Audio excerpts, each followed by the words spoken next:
പക്ഷെ എന്താ നമ്മുടെ ആഷിഖ് അബു പണി തുടങ്ങി എന്ന് പറയാനായിട്ടുള്ള കാരണം ഏതൊരു ആരോപണത്തിൽ നിന്നും ഒരു മനുഷ്യന് വളരെ എളുപ്പം രക്ഷപ്പെടാനുള്ള ഒരു ഉപാധിയാണ് തൻ്റെ മതം പറയുക എന്നുള്ളത്.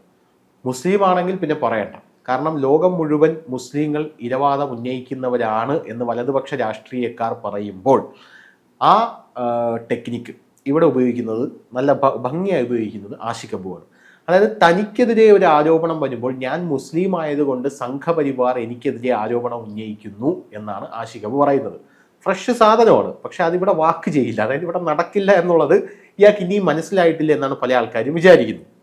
ആഷിഖ് അബു ഇപ്പൊ പറയുന്നത് ആഷിഖ് അബുവിന്റെ OPM പ്രൊഡക്ഷൻസ്. ഈ OPM എന്ന് പറഞ്ഞാൽ അറിയാലോ, കറുപ്പ്. ഉണ്ണി മുകുന്ദന്റെ ഒരു പ്രൊഡക്ഷൻ ഹൗസ് ഉണ്ട്, UMFI. അതിനെ ചേർത്ത് വായിച്ചിട്ട് അവന്മാര് കളിയാക്കുന്നുണ്ട്.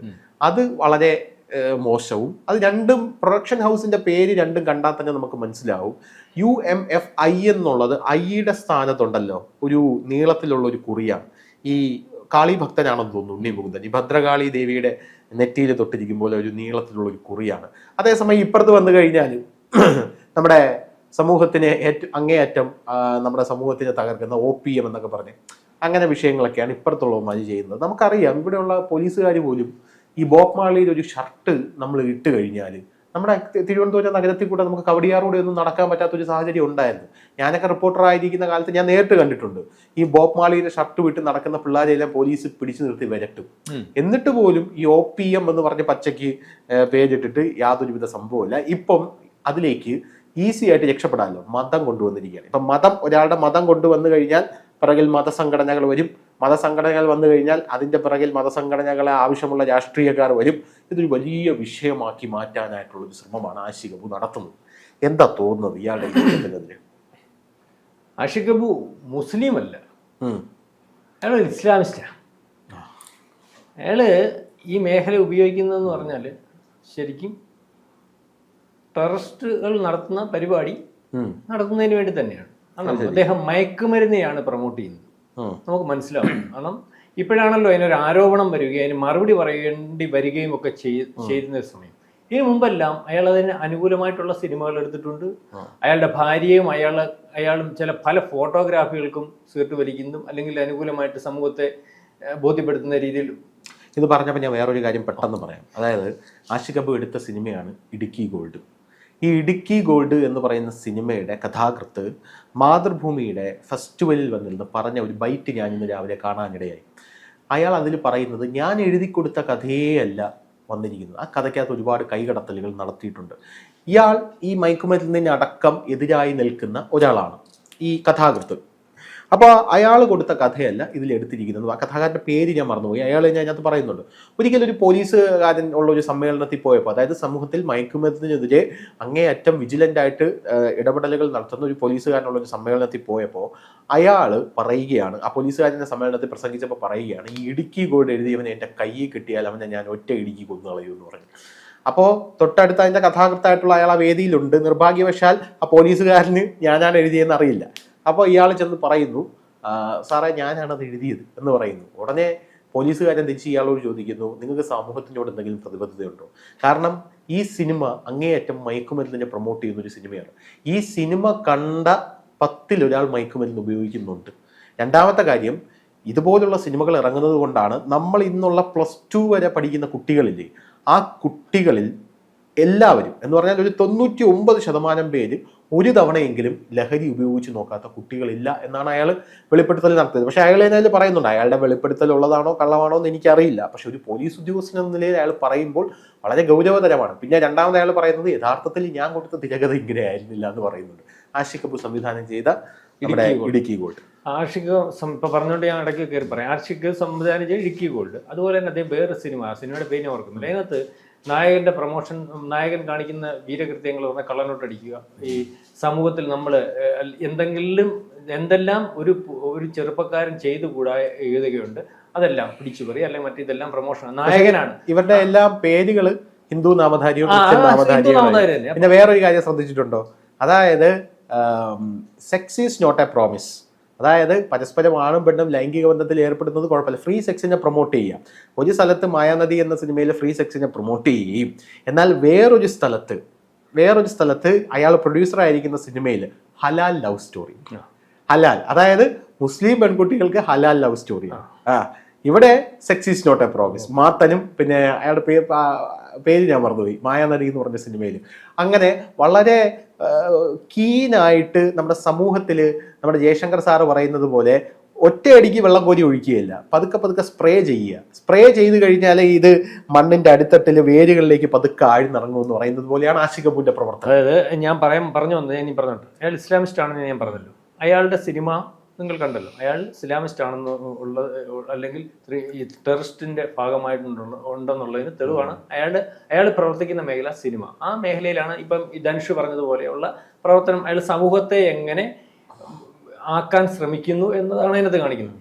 ഈ ടെററിസ്റ്റ് അല്ലെങ്കിൽ ഇസ്ലാമിസ്റ്റുകളുടെ ഫണ്ടിന്റെ ഉറവിടം അഫ്ഗാനിസ്ഥാൻ മയക്കുമരുന്ന്. അഫ്ഗാനിസ്ഥാനാണല്ലോ ഇതിന്റെ കേന്ദ്രം എന്ന് ഇപ്പം നമുക്ക് കാണാൻ സാധിക്കുന്നത്. കാരണം പച്ചയായിട്ട് ഇസ്ലാമിസ്റ്റുകൾ ഭരിക്കുന്ന ഒരു രാജ്യമായിട്ട് മാറിയിരിക്കുകയാണ്. അവിടുത്തെ കാര്യങ്ങൾ ഒക്കെ അറിയാലോ, എങ്ങനെയാണ് അവിടെ കാര്യങ്ങൾ നടക്കുന്നത്, പാട്ടിനെ എങ്ങനെ കാണുന്നു, കലയെ എങ്ങനെ കാണുന്നു, സ്ത്രീകളെ എങ്ങനെ കാണുന്നു, അല്ലെങ്കിൽ ഈ നിയമം. അപ്പം അവിടുത്തെ ആ രാജ്യത്തിന്റെ പ്രവർത്തനത്തിന് പോലും ഉപയോഗിക്കുന്ന സിന്തറ്റിക് ഡ്രഗാണ് അവർ ഉപയോഗിച്ച് ഇത് വിതരണം ചെയ്യും. ഇത് രാജ്യത്തുടനീളം വിതരണം ചെയ്യുന്നതിനും ആ ശൃംഖലയ്ക്ക് ഒരു പ്രത്യേകതയുണ്ട്. അതായത് ഇത് രാജ്യത്തുടനീളം വിതരണം ചെയ്യുന്നതെന്ന് പറഞ്ഞാൽ ഇതുകൊണ്ട് കിട്ടുന്ന പൈസ അവരുടെ പ്രവർത്തനത്തിന് ഭാഗമാകുന്നവർ കൂടി മാത്രമേ അത് വിതരണം ചെയ്യുന്നുള്ളൂ. പറയുന്നത് മനസ്സിലാവുന്നുണ്ടോ? അതായത് ഇപ്പം അഫ്ഗാനിസ്ഥാൻ ഗവൺമെന്റ് അല്ലെങ്കിൽ ഇസ്ലാമിസ്റ്റുകൾ എന്ത് ആഗ്രഹിക്കുന്നു അത് നാട്ടിൽ നടപ്പാക്കാൻ താല്പര്യമില്ല, അല്ലെങ്കിൽ അവരുടെ വാദഗതിക്ക് അനുസരിച്ച് പ്രവർത്തിക്കുന്നവർ. അപ്പോൾ ധനുഷ് അതിന്റെ ആളാണെങ്കിൽ ധനുഷിന് മയക്കുമരുന്ന് എത്തിച്ചേരുന്നതിനുള്ള സംവിധാനം ചെയ്യും, ധനുഷിനെ വിതരണം ചെയ്യുന്നതിനുള്ള സംവിധാനം ചെയ്യും. അതിനകത്തൊന്ന് കോടാനുകോടി രൂപയാണല്ലോ വരുന്നത്. അപ്പം ഇതിന്റെ ഒരു പ്രൊമോട്ടറായിട്ടാണ് ഇപ്പൊ ഏറ്റവും അവസാനം അയാളെ കാണാൻ നമുക്ക് സാധിക്കുന്നത്. മനസ്സിലാവുന്നുണ്ട്? ഇതുവരെ അദ്ദേഹം പ്രവർത്തിച്ചിരുന്നത് വളരെ സൈലന്റ് ആയിട്ടായിരുന്നു. അറിയാമെങ്കിലും ചിലർ ചർച്ച ചെയ്യുന്നില്ല, അറിയാതെ ചർച്ചയ്ക്ക് വന്നില്ല. ഇപ്പൊ ചർച്ചയ്ക്ക് വരുന്നതിന് ഒരു കാരണമെന്ന് പറഞ്ഞാൽ ഒരു ഗായിക അവര് അറിയാവുന്ന ഒരു കാര്യം അല്ലെങ്കിൽ ഈ ഒരു കാര്യം നാട്ടിൽ നടക്കുന്നു, അതിന് എല്ലാ കാര്യത്തിനകത്തും ശരിയുടെ കൂടെ നിൽക്കുന്നു എന്ന് സമൂഹത്തെ വരുത്തി തീർക്കാൻ പറ്റുന്ന ഒരു സംവിധായകനും ഭാര്യയും അത് പ്രൊമോട്ട് ചെയ്യുന്നത് ശരിയാണോ എന്ന് വന്നപ്പോഴാണല്ലോ ചർച്ചയ്ക്ക് വന്നത്. ഇത് പറഞ്ഞണക്ക ശേഷവും ഇവിടുത്തെ ജനങ്ങൾ ശ്രദ്ധിക്കുന്ന അല്ലെങ്കിൽ മീഡിയകളൊന്നും ഇത് ഏറ്റെടുത്തില്ല. ഇത് സോഷ്യൽ മീഡിയ ഏറ്റെടുത്തു. സോഷ്യൽ മീഡിയ ഏറ്റെടുത്ത് പലവട്ടം പല ചാനലുകളും ചർച്ച ചെയ്യാൻ തുടങ്ങുമ്പോൾ മാത്രമാണ് കുറച്ചെങ്കിലും വെളിയിൽ വന്നതും അല്ലെങ്കിൽ ഇവിടുത്തെ ദൃശ്യമാധ്യമങ്ങൾക്ക് ചർച്ച ചെയ്യേണ്ടി വന്നത്. അപ്പോഴാണ് ഇദ്ദേഹം ഞാൻ മുസ്ലിമാണെന്ന് പറഞ്ഞുകൊണ്ട് വരുന്നത്, അല്ലെങ്കിൽ സംഘപരിവാർ എന്റെ പുറകിലുണ്ടെന്നും പറയുന്നത്. നേരത്തെ ഇദ്ദേഹത്തെ വേറെ കാര്യം മനസ്സിലാവും, ഇദ്ദേഹം കമ്മ്യൂണിസ്റ്റ് ആണെന്നാണ് പറയുന്നത്. അതായത് നമ്മൾ കമ്മ്യൂണിസ്റ്റ് മാർക്സിസ്റ്റ് പാർട്ടിയുടെ പുറകിൽ നിന്നുകൊണ്ട് ഇസ്ലാമികവൽക്കരണം എങ്ങനെ നടപ്പാക്കാം എന്നാണ് ഇയാൾ ശ്രമിച്ചുകൊണ്ടിരുന്നത്. അത് ഉണ്ണികൃഷ്ണൻ കമ്മ്യൂണിസ്റ്റ് അല്ല, ഞാൻ കമ്മ്യൂണിസ്റ്റാണ്. ഇയാളെങ്ങനെ കമ്മ്യൂണിസ്റ്റാണ്? ഈ കമ്മ്യൂണിസ്റ്റുകാരൻ എങ്ങനെ ഇപ്പൊ ജാതി പറയുന്നത്? ഈ കമ്മ്യൂണിസ്റ്റുകാരൻ എങ്ങനെ വേറെ അല്ലെങ്കിൽ ജാതി സംവിധാനം പറയും? അപ്പൊ ഞാനീ പറഞ്ഞത് ഈ തീവ്രവാദ ഗ്രൂപ്പുകൾ അല്ലെങ്കിൽ ഇസ്ലാമിസ്റ്റുകളുടെ ഫണ്ട് സിനിമാ മേഖലയിൽ ഉപയോഗിച്ചാൽ അല്ലെങ്കിൽ ഇതുപോലെ മയക്കുമരുന്ന് ലോബി ഉണ്ടാക്കുന്ന പൈസയ്ക്ക് കണക്കില്ലാതെ വരും. ആ കണക്കില്ലാത്ത പൈസ സിനിമയിൽ കൂടി വെളുപ്പിച്ചു കൊടുക്കുന്നതിനും അല്ലെങ്കിൽ ആ മയക്കുമരുന്ന് ഉപയോഗിച്ച് ഒരു രാജ്യത്തെ നശിപ്പിക്കുന്നതിനും അല്ലെങ്കിൽ ഇതുപോലെ ഈ ടെററിസ്റ്റ് ഗ്രൂപ്പുകൾ അല്ലെങ്കിൽ ഇസ്ലാമിസ്റ്റുകൾ ഒരു രാജ്യത്തെ നശിപ്പിക്കണമെങ്കിൽ ചെറുപ്പക്കാരെ നശിപ്പിച്ചാൽ മതിയല്ലോ, അല്ലെങ്കിൽ അവിടുത്തെ സംസ്കാരത്തെ നശിപ്പിക്കണമല്ലോ. അതൊക്കെയാണല്ലോ ഈ താലിബാൻ പോലെ അല്ലെങ്കിൽ ഈ ഇസ്ലാമിസ്റ്റുകളുടെയൊക്കെ ആവശ്യം. ഒരു ഇന്ത്യ നശിപ്പിക്കണമെങ്കിൽ ഇന്ത്യയുടെ സംസ്കാരം നശിപ്പിക്കണം. അതാണല്ലോ റീമ കല്ലിങ്ങലും ആഷിഖും ശരിക്കും ചെയ്തുകൊണ്ടിരിക്കുന്നത്, സിനിമയിൽ കൂടി ചെയ്തുകൊണ്ടിരിക്കുന്നത്, അവിടെ വേഷത്തിൽ കൂടി ചെയ്തുകൊണ്ട്, അവിടെ ഭാഷയിൽ കൂടി ചെയ്തുകൊണ്ടിരിക്കുന്നത്. മലയാളം പറയത്തില്ല, ഇംഗ്ലീഷേ പറയത്തുള്ളൂ. ശ്രദ്ധിച്ചോണ്ട്, റീമ ഇംഗ്ലീഷേ പറയത്തുള്ളൂ, പാർവതി തിരുവോത്ത് ഇംഗ്ലീഷേ പറയത്തുള്ളൂ. ഇംഗ്ലീഷാണ് ഏറ്റവും നല്ലത്, മോശമാണ്. അപ്പം സംസ്കാരത്തെ തകർക്കുക, അവിടുത്തെ ചെറുപ്പക്കാരെ തകർക്കുക, ആ രാജ്യത്തെ തകർക്കുക. ആ അജണ്ട ആരുപയോഗിക്കുന്നു അത് സിനിമാ മേഖലയിൽ കൂടി ഉപയോഗിക്കുന്നതിന് വേണ്ടി വെളിയിൽ വന്ന ഒരാളാണ് ആഷിഖ് കപൂർ. അതിന് സംശയമൊന്നുമില്ല. ഇപ്പൊ വ്യക്തമായിട്ട് പറയാം, ആഷിഖ് കപൂർ എത്ര ഇനിയും സംഘപരിവാറിന്റെ പുറത്തിൽ മോദിയുടെ പുറകിൽ എന്തെങ്കിലും കുറ്റം ചെയ്തിട്ട് ചില ആൾക്കാർ മോദിയുടെ പുറകിൽ ഞാൻ മോദിയെ എതിർക്കുന്നതുകൊണ്ടാണ് എനിക്കിതൊക്കെ സംഭവിക്കുന്നത് പറയുന്ന പോലെ ഇവിടുത്തെ അല്ലെങ്കിൽ ഹിന്ദുക്കളെയും അല്ലെങ്കിൽ ഈ പറയുന്ന സംഘപരിവാറിനെ ഇതൊന്നുമല്ല പറഞ്ഞത്. സംഘപരിവാർ ഈ ചെറിയ ആഷിഖ് കപൂറിനെ ഒന്നും കണ്ടാലേ ഞൊട്ടാൻ നിൽക്കുന്ന പണിയല്ല സംഘപരിവാർ. സംഘപരിവാറിന്റെ പണി എന്ന് പറഞ്ഞാൽ ഇവിടുത്തെ നമ്മുടെ ദേശം ആണ് നമുക്ക് വലുത് അല്ലെങ്കിൽ രാജ്യമാണ് വലുതെന്ന് പറഞ്ഞ് രാജ്യത്തെ ധരിപ്പിക്കുക, അവിടുത്തെ ചെറുപ്പക്കാരെ ആ അവസ്ഥയിലേക്ക് കൊണ്ടുപോകുന്നതിന് വേണ്ടി നിൽക്കുന്ന ഒരു ഗ്രൂപ്പാണ് RSS. അതെല്ലാവർക്കും ഇപ്പം വ്യക്തമായി തുടങ്ങുന്നുണ്ട്. അതുകൊണ്ട് തന്നെയാണ് ഇപ്പം ഈ RSSന്റെ ഈ ചെയ്തി ഇവിടുത്തെ ചെറുപ്പക്കാർക്ക് ഒരു പരിധി വരെ മനസ്സിലാവുകയും നാട്ടുകാർക്ക് മനസ്സിലാവുകയൊക്കെ ചെയ്തുകൊണ്ടാണ് BJP അധികാരത്തിൽ ഇരിക്കുന്നത്.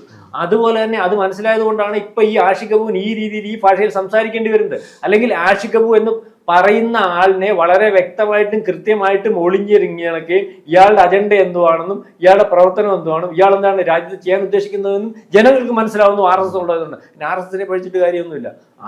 RSS ദേശീയവാദികളാണ്. ആ ദേശീയവാദത്തിനോടൊപ്പം നിൽക്കുന്ന ആൾക്കാരാണ് രാജ്യത്ത് വേണ്ടത്. അല്ലാതെ ഇത്തരത്തിൽ ഏതെങ്കിലും ഒരു മേഖലയിൽ കുഴപ്പമുണ്ടാക്കുന്നതിന് പവർ ഗ്രൂപ്പ്, ഇയാളല്ലേ പവർ ഗ്രൂപ്പ്, ഇയാള് പറഞ്ഞ കാര്യമല്ലേ വെളിയിൽ വരാത്ത, ഇയാളുടെ കച്ചവടമല്ലേ വെളിയിൽ കൊണ്ടുവരാൻ മാധ്യമങ്ങൾ തയ്യാറാവുക.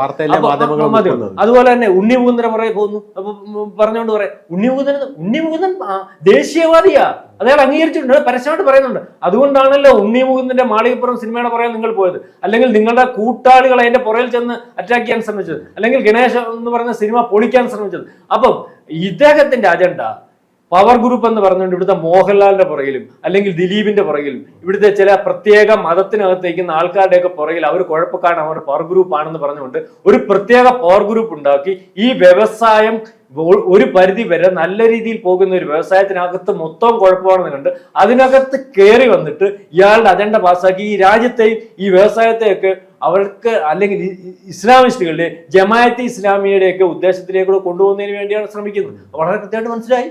അതിന് ഇപ്പൊ കിടന്ന് കരഞ്ഞിട്ട് കാര്യമൊന്നുമില്ല. മുസ്ലിങ്ങൾക്കും ഇദ്ദേഹത്തിന് കൂടൊന്നുമില്ല. നല്ല മുസ്ലിങ്ങളെല്ലാം നമ്മൾ ഇസ്ലാമിസ്റ്റ് ആണ് ഇയാൾ, അതിന് തർക്കമൊന്നുമില്ല. അതിനുവേണ്ടി സിനിമ ഉപയോഗിക്കുന്നു. എന്താ പറയുന്നതിന് കുഴപ്പം? അതിപ്പോ ഇദ്ദേഹം പറഞ്ഞുകൊണ്ട് കൂടുതൽ വ്യക്തത വരുത്തി പറഞ്ഞെന്നുള്ളേ ഉള്ളൂ. ഇത് പറയുന്നതിന് വേണ്ടിയിട്ട് ചാനലുകളുണ്ട്. കഴിഞ്ഞ ദിവസം റീമ കല്യങ്ങൾ പറഞ്ഞു ഞാൻ ആരൊക്കെയോ പൈസ മേടിച്ചിട്ട് ചെയ്യുന്നു. ഒരു പൈസ മേടിച്ചിട്ടില്ല, ദേശസ്നേഹമുള്ളതൊക്കെ ചെയ്യും. പൈസ മേടിച്ചത് ആരാന്നുള്ള കാര്യം, ഈ വാർത്ത കൊടുക്കാതിരുന്നപ്പോൾ ഉള്ള കാര്യം, അതിനെ നിയന്ത്രിക്കുന്ന ആരാന്നുള്ള കാര്യത്തെ പറ്റി ആൾക്കാർക്ക് സംശയമുണ്ട്. ഇവിടുത്തെ പത്രങ്ങളിൽ എന്ത് വരാത്തത്? എന്തോ പവർ അവർക്ക് ഉള്ളത്. അപ്പം ഇവിടുത്തെ മോഹൻലാലിനെ പുറകെ നടന്ന് ആക്രമിക്കാൻ നോക്കും. മോഹൻലാലിന്റെ അത്രയും റീമ കല്ലിങ്ങളുണ്ടോ, അല്ലെങ്കിൽ ആഷിഖ് കപൂർ ഉണ്ടോ? ജനം അറിയുന്നുണ്ടോ, ആരാധിക്കുന്നുണ്ടോ? മമ്മൂട്ടിയുടെ പുറകെ പാനക്കും, ദിലീപിന്റെ പുറകെ പാനക്കും. ദിലീപ് പവർ ഗ്രൂപ്പ് ആയിരുന്നല്ലോ. ഒരു നമ്മൾ എല്ലാവരും പറയുന്നത് അദ്ദേഹം ഒരു കാലഘട്ടം മൊത്തം അപ്പൊ അദ്ദേഹം എന്തിനു വേണ്ടി സമ്പത്താണ്. അദ്ദേഹത്തിന് ഈ പത്രങ്ങളെ നിയന്ത്രിക്കാൻ പറ്റിയില്ലായിരുന്നല്ലോ, പോലീസിനെ നിയന്ത്രിക്കാൻ പറ്റിയില്ലായിരുന്നു. കഴിഞ്ഞ ദിവസം ഇവിടുത്തെ ഒരു ADGPക്കെതിരെ ആരോപണം വന്നപ്പോൾ ഇവിടുത്തെ മാധ്യമങ്ങൾ മൊത്തം നിരന്നിരുന്നാൽ അതിനപ്പുറമാണോ ഈ റീമ കല്ലിങ്കിലും അല്ലെങ്കിൽ ഈ ആഷിഖ് കപൂർ? അപ്പൊ ഇവരുടെ പുറകിൽ ഏത് ഗ്രൂപ്പാ ഉള്ളത്? ഇവരുടെ പുറകിലുള്ള ഗ്രൂപ്പ് എന്ന് പറയുമ്പോൾ രാജ്യത്തെ നശിപ്പിക്കുന്ന ഗ്രൂപ്പാണ്, രാജ്യത്തെ വിലക്കെടുക്കാൻ പറ്റുന്ന ഗ്രൂപ്പാണ്, അത്രയ്ക്ക് ഭീമാകരമായ ഗ്രൂപ്പാണ്. അത് രാജ്യത്തിന്റെ പുറത്തുള്ള ഗ്രൂപ്പാണ്. അല്ലെങ്കിൽ ഇതിനെ നിയന്ത്രിക്കാൻ പറ്റത്തില്ല. ഇത്രയും വലിയ ശക്തികളെ വിലക്കെടുക്കണമെങ്കിൽ, ഇത്രയും മാധ്യമങ്ങളെ ഒരേ വഴിക്ക് നിർത്തണമെങ്കിൽ അതിന്റെ സാമ്പത്തികമായിട്ടുള്ള കഴിവും അല്ലെങ്കിൽ അതിന്റെ ആജ്ഞാശക്തിയും എത്ര വലുതാണ് അത് നമ്മൾ മനസ്സിലാക്കണം. അപ്പം അതിനെ തടയിടുന്നതിനും വേണ്ടിയും അതിനെ എതിർക്കുന്നതിനും വേണ്ടിയും ഈ പറയുന്ന സംഘപരിവാറിനും അല്ലെങ്കിൽ സംഘപരിവാറിന്റെ ലൈനിലും ഒക്കെ ഇവിടെ ആർക്കെങ്കിലും ഒക്കെ പോവാൻ സാധിക്കുമെങ്കിൽ എന്റെ പൊന്ന ആഷിഖ് കപൂർ, നിങ്ങൾക്ക് സംഘപരിവാറിനെ മനസ്സിലായിട്ടില്ല. നിങ്ങളെ എതിർക്കാനാണ് സംഘപരിവാർ നിൽക്കുന്നത്.